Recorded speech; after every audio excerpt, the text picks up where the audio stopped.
Welcome to my class. In this video lecture, we will talk about NPER function. NPER refers to number of periods function. This is part 3. इस NPER function को understand करने के लिए मैं एक छोटी सी problem को take up करूंगा और उसकी मदद से NPER function को हम अंडरस्टैंड करेंगे. आइएगा उस प्रॉब्लम पे चलते हैं. Mr. A wants to borrow rupees 1 lakh from the bank. Rate of interest on the loan amount is 12% per annum. He shall repay rupees 4,000 per month to the bank. How much time will he take to repay the loan of rupees 1 lakh? Mr. A 1 lakh रुपया बारो कर रहा है. Banker 12% rate of interest को charge करेगा. Mister A हर महीने 4,000 रुपया पे करेगा. मिस्टर ए कितने समय तक ये अमाउंट पे करता रहे कि ये 1 लाख रुपए का लोन रिपे हो जाए.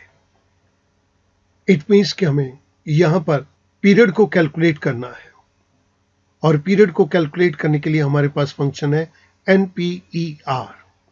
मैं यहां पर आपके सामने कुछ बेसिक पैरामीटर्स को दे देता हूं. Rate of interest is 12%. PMT that is instalment. यहां पर मिस्टर ए इंस्टॉलमेंट देगा 4,000 रुपए की पर मंथ. क्योंकि ये अमाउंट जाना है, आउटगोइंग है, तो हमने इसको माइनस कर दिया.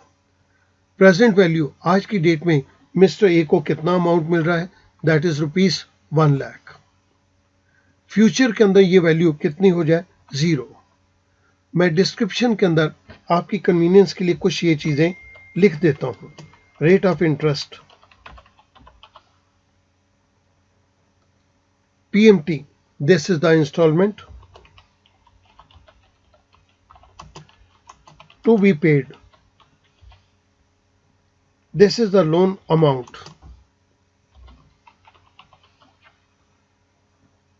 जब ये लोन अमाउंट पे हो जाए तो फ्यूचर में ये वैल्यू कितनी रह जाए, this is the target amount.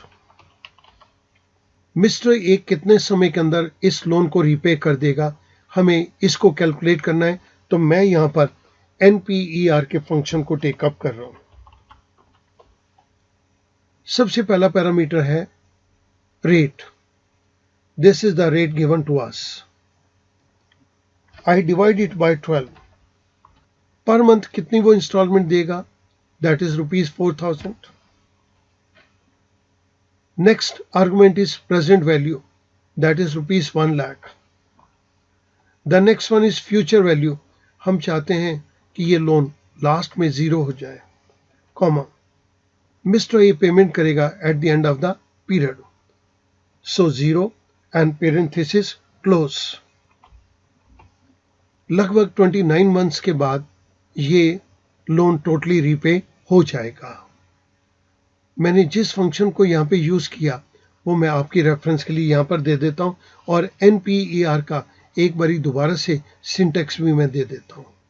अब हमने ये चेक करना है 28.9 मंथ के बाद क्या ये वाकई में ही ये लोन अमाउंट 0 हो जाएगा या नहीं होगा. इसके लिए मैं FP फंक्शन को यहां पर इंप्लीमेंट करूंगा.